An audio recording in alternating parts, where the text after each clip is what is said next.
예, 어제 재보궐선거는 예상대로 새누리당의 승리로 끝났죠. 예, 네. 화성, 갑, 포항남, 울릉 두 지역 모두 여당이 전통적으로 강세 지역인데다 강력한 여당 후보에 민주당은 꼼짝없이 밀렸습니다. 네, 이렇게 재보선이 끝난 후 여야의 반응과 또 앞으로의 전국에 대해서 박상헌, 김만흠 두 정치평론가와 함께 얘기 나눠보도록 하겠습니다. 네, 두 분 어서 오십시오. 고맙습니다. 네. 자, 먼저 오늘 있었던 네. 대통령 주재 수석비서관에서 이제 박근혜 대통령 언급부터 좀 네. 짚고 넘어가야 될 것 네. 같은데요. 뭐 한 세 가지 정도 같아요. 이제 뭐 철저하게 수사하고 그리고 이제 책임을 묻고 재발 방지책을 이제 내놓겠다 이제. 그동안의 침묵 모드를 깨고 오늘 이제 발언을 하지 않았습니까? 그렇죠. 네. 이 시점에서 이렇게 얘기한 게 뭐 잘한 걸로 이렇게 보십니까? 아니 뭐 잘했다 못했다 뭐 빨랐다 늦었다를 떠나서 예. 그 야권이 이제 집요하게 대통령의 입만 쳐다봤지 않습니까? 네. 이른바 이제 응답하라 박근혜인데 예. 이제 응답을 했죠. 사실은 그 김진태 총장 내정자에 대한 이정현 수석의 브리핑에서도 얘기를 했었고 예.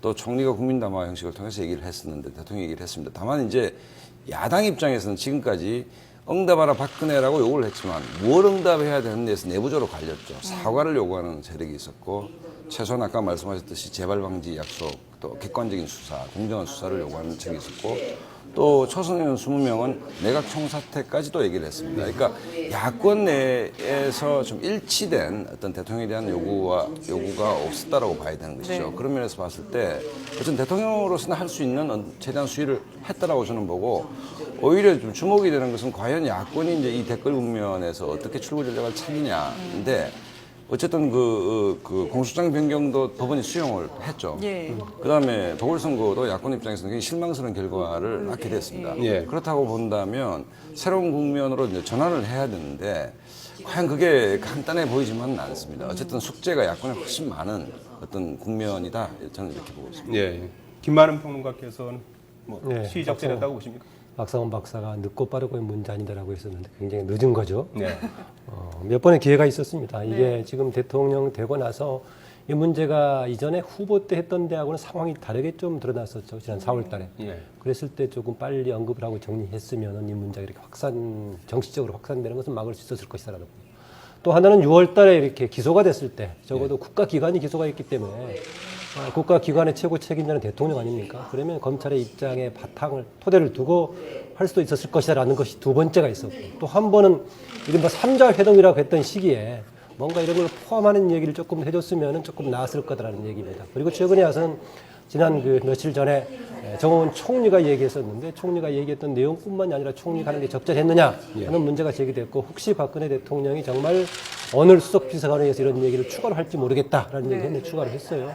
지난번보다는 재발 방지 대책까지는 조금 포함됐다는 점에서 조금 진전된 내용이 있긴 합니다. 그런데 최근에 이제 댓글 관련 문제뿐만이 아니라 국정감사 과정을 보면 여러 기관들의 그 이념적인 편향성 문제라든가 광범하게 뭔가 정치 개입이 강화된 그런 느낌도 있고 해가지고 네. 이런 부분까지 포괄하는 향후 정부 조직 국가기관의 운영을 어떤 방향으로 할 거라는 대책까지 조금 포함했으면 하는 아쉬움이 좀 있습니다. 혹시 이런 관련된 부분은 박근혜 대통령이 유럽 갔다 온 다음에 11월 중순쯤에 또 국회에서 시정연설 한번 또 네. 계획 있다고 하니까 그때 포함할지 모르겠는데 야당으로서 그래서 썩 만족스럽게 보기는 어려운 그런 내용도 좀 일부는 있습니다. 예. 어제 재보선 결과도 좀 약간 힘을 실어주지 않았을까 싶은데 이게 야당의 너무 야당이 무력하게 좀 졌잖아요. 그렇죠. 여당이 너무 일방적으로 승리를 해버렸는데 일단 두 양당의 대표들의 얘기를 먼저 반응을 들어보고 그리고 두 분과 다시 한번 얘기를 나누도록 하겠습니다. 이번 재보선 선거를 통하여 우리는 과거보다는 미래, 정쟁보다는 민생 안정과 경제 활성화에 정치권이 더 분발해달라는 분명한 국민들의 뜻을 확인했습니다. 워낙에 새누리당의 아성이었고 지지율 격차를 좁히지 못한 것에 대해서 매우 안타깝게 생각합니다. 더욱 노력하고 정진하는 민주당이 될 것입니다. 예, 예. 대표들이 밝혔는데 어떻게 보셨어요? 일단 서로 겸손하게 받아야겠죠. 황우여 대표 이야기로는 7선이 되면 신선이 된다고 했는데 새누리당에 신선이 2명 있네요. 그러니까 정몽준 의원 예. 7선인데 예. 정몽준 의원에 대해서는 신선이라는 표현하지 않더니 이제 서청원 의원이 출선되면 신선이 될 거라고 했는데요. 예. 얘기하신 대로 조금 기존에 분석했던 것보다는 좀 격차가 나게 됐죠. 네. 저는 그 배경 중에 하나가 우선 이미 알다시피 새누리당이 현역이었던 지역에다가 인구 구성이 지금 현재 여권이 유리할 수밖에 없는 구성이 돼 있죠. 예. 거기다가 민주당이 막연한 부분적인 기대는 했지만 필승 전략이 없이 임했다. 그러다 보니까는 부익부 빈익빈이 더 커질 수밖에 없는 네. 이기린 쪽에 쏠릴 수밖에 없는 그런 적용이 됐고요. 또 하나 지금 집권 8개월 만에 치른 선거에서 사람들이 누구에게 쏠리겠느냐. 야당 후보에게 쏠려가지고는 주변 사람들이 지역에 유지들 주는 사람들이 별 얻어갈 게 없단 말이죠. 반면에 지금 서청원 또 박명재 후보에게 주변에서 기웃거렸을 경우 먹을 것이 생긴다 해서 또 쏠리는 면까지 생겨 달리 얘기하면은 여당 프리미엄까지 작동해가지고 격차가 네. 나오지 않나 봅니다. 다만 이게 이제 전국적인 정치 여론의 풍요한 게 그 자체로는 볼 수 없다. 두 개의 지역성을 있고 특징이 있기 때문에 그럼에도 불구하고 이런 것이 다 모아져서 전국적인 여론을 만드는 것이기 때문에 예. 이 자체도 정치 여론으로서 민주당은 좀 심각하게 받아들여야 된다라고 봅니다. 네. 맥시멈을 이제 박근혜 후보 대 문재인 후보 56대 44였죠. 예. 그러니까 야권이 결집돼서 44% 정도 나온다라고 봤을 때 물론 투표율이 낮았지만 야권으로서는 틀림없이 실망스러운 결과이고 또 하나는 뭐냐면 서청원 의원이 철저하게 이제 지역 발전론을 가지고 한 반면에 이제 야당은 뭐 민주주의 회복 뭐 이렇게 얘기를 했는데 사실 화성 시민 입장에서는 민주주의 회복이라는 게 좀 공허하게 들릴 수도 있는 문제고 그러니까 야권 자체가 좀 치밀하고 체계적인 어떤 전략으로 물론 이제 손학규 전 대표가 이제 출마를 고사함으로써 네. 전체로 꼬인 면은 있는데 어쨌든 뭐 치명적이진 않다 하더라도 야권에 상당히 좀 힘을 빼는 결과이면은 좀 틀림없어 보입니다. 예. 또 하나는 뭐냐면 기본적으로 이제 김한길 대표의 리더십이 잘 보이지 않는다는 것이죠. 왜냐하면 지금 그 전에 NLL 문제, 그 다음에 국정원 댓글 문제, 뭐 이런 게 보면 불쑥불쑥 이제 문재인 의원이 등장하는 것이죠. 네. 그러면 김한길 대표는 당내 지분이 거의 없는 상태고 문재인 의원은 대선 후보이면서도 친노의 좌장입니다. 그렇다고 본다면 일종의 이중권력 상태인데 민주당 내에 외곽에는 물론 안철수 세력이 있고 이 상태에서 화성갑의 뭐 성패는 뭐 차지하더라도 기본적으로 보궐선거에서 당이 어떤 일사불란하면서 어떤 일간 수밀관한 전략을 갖고 있지 못하다. 이 문제가 지금 야당이 직면한 어떤 내부의 심각한 어떤 그 여러 가지 문제들이 중첩된 한 단면을 좀 보여주는 게 아닌가라고 좀 선거 결과에 따른 여야당의 기세로 보자면요. 예. 다른 사안에서는 마침 그 같은 날 선거 날이죠. 마침 법원에서 공소장 변경을 허가를 해서 그렇죠. 수용을 해가지고 이것은 여당에서 문제를 가지고 무슨 댓글 또 트위터의 글이 사실상은 뭐 반대의 글을 포함했다느니 정치적인 내용이 아닌 걸 넣었다느니 이런 반박의 여지가 없어져 버렸고 한편으로는 또 하나는 그냥 오늘의 유머 등의 정도의 댓글 문제가 아니라 트위터까지도 지금 대선 개입의 여지가 있는 것으로 이제 나중에 법원이 판단해야겠지만 예. 이런 분위기로 가는 속에서 상당히 새누리당이 수세에 몰릴 수밖에 없는 그동안 냈던 목소리를 좀 숨길 수밖에 없는 그런 상황인데 반대로 지금 두 개 보궐선거 이겼단 말이죠. 그래서 장군멍군 했는데 상호작용하는 가운데 어느 쪽이 더 기세를 몰고 갈까 이게 두 개에서 엇갈리는 전국적인 변수 같습니다. 예. 지금 그 재보선 승리로 이제 서청원 의원이 이제 여의도에 입성하게 되지 않았습니까? 이제 뭐 앞서 말씀하신 대로 이제 뭐 7선 의원이고 신선이라는 네. 입신에 예. 게다가 뭐 또 친박 원로 그룹의 핵심이고 30년 넘게 이제 정치 생활을 했으니까 뭐 존재감이 뭐 남다르다고 하지 않습니까? 어떻게 될 것 같습니까? 지금 현재 이제 새누리당에서는 김무성 의원이 당권에 가장 가깝게 이제 가 있는 걸로 이렇게 보고 있는데 그 역학 관계는 어떻게 될지, 당청 관계는 어떻게 될지. 이제 김무성 의원과 이제 서청원 당선자 간의 관계는 언론이 좀 과도하게 경쟁 관계를 좀 부추기는 게 있는 게 아닌가라고 저는 보는 것이 네. 일단 두 분이 좀 우스갯소리하면 아버지가 같죠. 이제 정치적 아버지가 네. 김영삼 전 대통령 밑에서 정치를 한 분이고 그 다음에 이제 계급 차이는 좀 많이 나죠. 그러니까 서청원 의원이 훨씬 선수도 많고 그 상도동계 내에서도 위상이 좀 높았던 것이고. 영도 보궐선거 이후에 이제 김무성 의원이 뭐 구체적으로 자기 입으로 얘기하고 있지는 않지만 꿈꾸는 지점은 5년 뒤가 아닌가라는 뉘앙스가 있는 것이고 서청원 대표가 대권 나올 일은 없다고 저는 봅니다. 그렇다고 본다면 두 사람이 서로가 서로를 잘 알고 있기 때문에 제 생각은 당권을 놓고 치열한 경쟁을 하지 않을 거다라고 보는 것이고 또 하나는 뭐냐면 지금 현재 이제 재밌는 또 우스갯소리를 하면 황우여 대표 얘기인데 정말 역대 집권당 대표 중에 존재감이 가장 없는 분인데도 희한하게 모든 선거를 이기고 있습니다. 네. 그러니까 그것도 좀 희한한 일인데 뭐 황우여 대표가 의장을 생각하는데 서청원 대표가 또 들어왔으니까 의장을 놓고 또 뭐 이렇게 경쟁이 있지 않겠는데 그것도 좀 그래 봐지진 않고 다만 이제 기본 현재 당 지도부가 그 여야 영수회담 때도 그렇고 정치력을 좀 보여주지 못한 측면이 있다. 그러니까 청와대의 그 앵무새처럼 오히려 강공을 일변도로 함으로써 정국을 경색시키고 이게 오히려 거꾸로 대통령의 국정 운영에 부담을 주고 있잖아요. 민생법안 문제만 하더라도 지금 선진화법 때문에 야당의 협조 없이는 안 되는 것이거든요.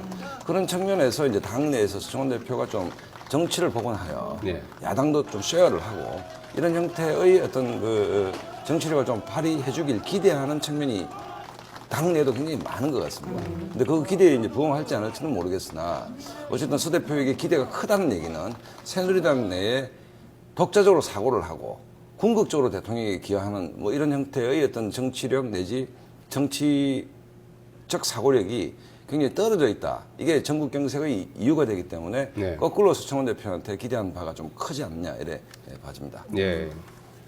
후보로 내정되는 분위기가 있을 때 그렇게 좋은 평가만 있었던 것은 아니죠. 예.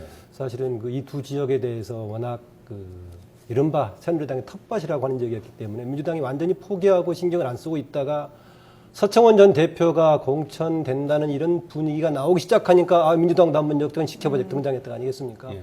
그래서 손학규 전 대표의 이제 맞대응 얘기도 나오겠다 그리고 무상이 되긴 했습니다만은 이런저런 장단점을 계속 가지고 있습니다. 어쨌든 간에 당에서는 7선이 되니까 이제 굉장히 중요하게 될 건데 네. 참고로 역대 지금 가장 최다선이 우리나라 9선이죠. 김영삼 전 대통령, 박준규 전 국회의장, 김종필 전에 그 총리. 10선은 없군요. 아직. 아직은 10선은 없죠. 이제. 가족 간에 보면은 뭐 3대에 걸쳐서 14선도 있고 그렇습니다. 네. 정대철 의원 지방 같은 이런데 7선이면 지금 정몽준 의원과 더불어서 최다선이 지금 현역으로 돼 있는 상태인데 이게 내부 들어왔을 때 기본적으로는 이제 한나라당, 새누리당 내부의 이제 세력 관계, 특히 주도권 관계에서 어떤 영향을 미칠 것인가. 이게 서로 잘 교통 정리를 해가지고 정비가 될 것인가. 아니면은 좀 피 튀기는 싸움이 될 것인가. 이건 네. 상황에 따라 두고 봐야 될 겁니다. 현재는 공식적인 당 지도부에다가 이제 김무성 의원이 잠재적인 주도권을 갖고 있는 것처럼 돼 있지 않습니까? 네. 그런 이 변화를 시키는 과정 속에서 또 암묵적인 박근혜 대통령의 입장이 어느 쪽으로 갈 것인가. 이런 게 상당히 가능성이 있죠. 황우여 대표도 신선이라고 추겨 세우긴 했지만은 본인이 갈 수 있는 것이 이제 대표 끝나고 나면은 국회의장이나 네. 아니면 혹시 또 본인의 지역 연고가 있는 인천 광역 뭐 도전도 뭐 가능성이 있긴 합니다만은 네. 그런 점이 봤을 때도 경합 가능성이 있단 말이죠. 어떻게 정리될 것인가 이게 과제고요. 또 하나 중요한 변화 중에 하나가 당 내부의 문제뿐만이 아니라 당청 관계의 변화를 통해서 정치권 전반에 같이 뭔가 새로운 변화가 생길 것인가. 서청원 의원이 출마 선언에 하면서 배경으로 세 가지를 얘기했어요. 하나는 당연히 지역 발전이고 또 하나는 정치를 복원시키겠다. 네. 또 하나는 박근혜 정부를 성공시키겠다라고 했었는데 정치의 복원이라는 것이 결국은 지금 절벽처럼 돼 있는 여야 관계에서 서로 뭔가 협상하고 타협하는 이런 분위기 아니겠습니까? 예. 그랬을 때는 먼저 당청 관계의 변화가 생겨야 되는데 현재는 사실상은 새누리당이 거의 없는 상태에서 존재해요. 목소리를 못 내고 뭐, 있죠. 목소리 못 내는 정도가 아니라 청와대 대변인 이상으로 강경 목소리만 내는 사람들만 보이고 있는 상황이어서 수직적인 예, 관계다 이런 그런 말씀이죠. 관계인데 과연 이제 서청원 의원이 당에서 새로운 힘을 실었을 때 그 관계를 변화시킬 수 있을 것인가 우려하는 사람들은 오히려 워낙 또 친박이기 때문에 당청 일치화를 만들어버리면 어떻게 하겠느냐라는 것인데 저는 설령 그렇더라도 서청원 의원이 뭔가 조금 이전하고는 다른 그런 딱딱한 것이 아니라 좀 융통성을 가지고 뭔가 정치를 만들어내는 그런 역할을 해야 된다. 그걸 하지 못한다면 흔히 얘기하는 7선에 그냥 올드보이가 권력 투쟁에 성공한 것. 이것 빼놓고는 특히 평가할 게 없어진다. 그래서 서청원 의원이 기양 지금 7선으로 등장했으니까 기존에 실종된 정치를 복원시키는데 일정한 역할을 한다면은 그나마 좀 기여할 수 있을 것이다. 좀 그렇게 보고 있습니다. 예. 네. 뭐 지금 새누리당도 이렇게 당내 구조가 복잡하긴 합니다만은 지금 사실 민주당이 더 큰 문제 아니겠습니까? 그렇죠. 앞서서 네. 김한길 대표의 지도력이 리더십이 없다라고 말씀을 하셨는데 민주당은 이 사태를 어떻게 좀 풀어나가야 될까요? 저는 뭐 제 개인적인 생각입니다만 최근에 좀 뚜렷해지는 측면이 있다라고 보는 것이 그러니까 NLL 문제 결정적일 때 보통 이제 통상 대권에 실패한 지도자가 네. 정치 일선을 복귀할 때는 2, 3년 정도의 시간이 걸리거든요. 근데 문재인이 빨리 등장을 했습니다. 네. 했고 NLL 사초 실종 문제만 해도 강제적 당론으로 압박을 해서 국고가 이룬 그 사초를 열어보자고 했던 것이고 댓글 문제도 그랬습니다. 그 다음에 이번 이제 배심원제 재판, 안도현 시인 재판에도 직접 법원에 갔습니다. 네. 그럼 이게 뭔가라고 얘기하면 그다음 오늘 또 재밌는 게 뭔가 하면 홍영표 의원의 비망록이 예. 또 나왔습니다. 예. 그럼 일련의 수순을 어떻게 이해해야 될 것인가? 지금 민주당 내의 최대 주주는 친노입니다. 그러면 왜 이렇게 빨리 등장했을까? 그다음에 이후의 일련의 수순이 뭔가의 문제는 결국 대선 책임론에 가장 책임 있는 집단은 손학규 대표가 무슨 얘기를 했습니까? 화성을 못 나간 이유 중에 나이가 대선 패배의 죄인이다. 그분은 후보가 아니었잖아요. 네. 거기 뉘앙스는 진짜 죄인은 따로 있다는 얘기 아닙니까? 그러면 문재인 의원과 친노가 대선 패배의 책임을 다질 수밖에 없는데 기본적으로 강적인 박근혜 대통령을 지렛대로 해서 친노를 좀 결집시키면서 내년 6월 지방선거를 대비하고 있다는 느낌을 저는 강하게 받고 있거든요. 이 문제가 야권이 가지고 있는 근본적인 딜레마다. 그다음 비망록이야 뭐 오늘 어제 써서 오늘 낸 건 알겠지만 해필이면 이 시점에 네. 안철수 의원 그것도 정치도 이상 솔직히 검도를 좀 넘었다고 볼 수 있는 얘기들. 그러니까 안철수 의원이 후보를 양보한 거 아닙니까? 양보한 사람에게 이렇게 정치적으로 굉장히 상처가 될 수 있는 얘기를 한다는 것도 어떻게 보면 문재인 의원과 친노는 새로운 자기 세력의 재결집을 통해서 건토중례를 좀 꿈꾸고 있는 거 아닌가. 예. 가깝게는 내년 지방선거 또는 이후 전대에서 당내 패권을 놓고 기본적으로 자기 핵심 지지층을 결집시키는 데 좀 주력하고 있다. 이 문제가 민심과 상당히 동떨어져 있고 그다음에 오히려 민주당이 지금 중구난방이 되고 진퇴양난이 되는 이런 어떤 상황들의 좀 근본 원인이 아닌가라고 저는 생각하고 있습니다. 예. 예. 참고로 지금 오늘 민주당 홍영표 의원이 낸 지금 책을 지금 화면에 나오고 있습니다만 네. 이제 비망록이라는 책을 통해서 핵심적인 내용이 이제 안철수 의원이 지난 대선 과정에서 이제 문재인 후보를 이제 돕는 조건으로, 그러니까 선거운동을 이제 해주는 조건이겠죠. 그래서 당의 어떤 그 전권을 갖다가 이제 요구했다. 네. 이런 그 이제 책을 통해서 그런 이제 주장을 해서 지금 뭐 금태섭 변호사는 뭐 이제 지겹다, 뭐 남 탓하지 않을 데가 없다 이렇게 트위터를 통해서 이제 이렇게 글을 올렸는데 진실 공방이에요. 이게 뭐 어느 쪽 말이 맞는 것 같습니까? 글쎄 지금 시점에서 이것을 하는 게 조금 맞나 모르겠어요. 누가 오늘 그 페이스북에 뭐 이 관련 얘기를 쓰면서 그런 얘기했던데 어느 조직들이 붕괴되려고 했을 경우는 외부의 위기 상황 속에서 내부적으로 정비가 되는 것이 아니라 내부적으로 분열이 나는 것이다라고 했는데 네. 네, 확실하다 야권 자체 자중지한 가능성도 있어가지고 좀 바람직해 보이진 않는데요. 예. 또 어떤 사람은 지난번에 그 남북 정상회담 대화록을 공개하자라고 했던 취지 정도까지 이렇게 같이 해석을 하고 있어요. 야권 내부에서 단일화 협상했던 내용을 지금 현재 정치를 하고 있는 시점에서 과연 얘기하는 게 맞느냐라는 예. 것인데 그러나 대신 상당 얘기는 이미 나왔던 얘기입니다. 예. 또 상식적으로 이해될 수 있는 것도 있습니다. 지난번 안철수 당시에 예비 후보가 그 새로운 정당을 이야기를 했기 때문에 만약에 합한다면 한쪽이 후보가 된다면 당연히 정당의 모습은 새로운 정당을 하자고 했던 그런 방향으로 가는 것이 상식적으로 맞습니다. 네. 맞는데 여러 가지 협상 과정 속에서 무리수를 문재인 당시 후보 진영이 주장했다. 이것이 반박하려고 했던 것 같은데요. 뭐 서로의 공방이 갈 수밖에 없는 상황 같습니다. 서로에게 도움이 안 되는 것 같고요. 예. 이 점에서 보자면은 저는 어느 쪽이 진실이냐 문제를 떠나서 일정한 부분 아까 말했지만은 당연히 그 시기에 한 사람이 후보를 맡으면은 한쪽은 당을 주도하는 분위기가 가고 유력한 대선 후보였기 때문에 이번에는 당신이 아니지만 다음에는 당신이 네. 기회가 있을 것이다. 이런 얘기들이 가능했을 법한데 이것으로 문건을 요구했고 들어주지 않으니까 파토를 났고 뭐 이런 식 얘기 같은데 지금 상황에서 적절한 얘기는 아닌 것 같습니다. 이게 지금 야당이 갖고 있는 어떤 그 딜레마 내지 어떤 그 여러 가지 골치 아픈 것들의 한 단면을 적나라하게 좀 보여준다라고 저는 보는 것이 사실은 그 친노의 역사를 보면 노무현 대통령 참여정부 때 패족이라고 했었고 비극적 서거를 통해서 정치적 복근이 됐었는데 그 이전까지 정동영 후보가 이명박 후보한테 패배한 뒤부터 손학규나 이런 분들이 당을 끌고 굉장히 노력했지 않습니까? 네. 그런데 친노 세력이 혁신과 통합이라는 세력을 통해서 합당을 했습니다. 그 뒤에 한명숙 체제, 그다음에 이해찬 체제, 당권 대권을 다 장악을 했거든요. 그러니까 친노야말로 지금 야권이 새로운 5년 뒤 수권의 모습으로 가기 위해서 때 야권이 갖고 있는 가장 큰 자산임에도 분명하지만 가장 큰 걸림돌일 수도 있다, 이 문제가.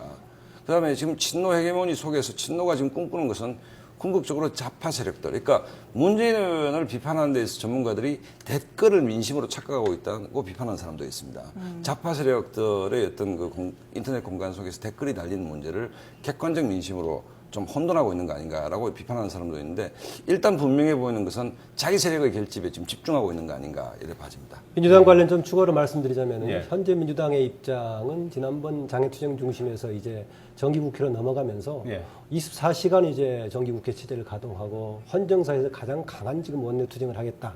우리 마지막 이제 예산안 통과시 때까지 이제 두고 보자라고 네. 했었는데 저는 뭐 그게 일정하게 필요하다고 보지만 현 시점에서는 종합적으로 정리할 필요가 있다. 더 근본적인 투쟁을 하든지 아니면은 궤도 수정을 정리하든지 당 전체를 정비하는 뭔가 현재 조치가 필요한 시점이다. 예. 그 점에서 그동안 돌출적으로 나왔던 이른바 친노라고 예비에서 규정하고 있는 그런 문제들도 같이 정리하는 가운데 나와야 된다. 마침 오늘 이제 전병헌 원내대표가 그런 얘기를 했죠.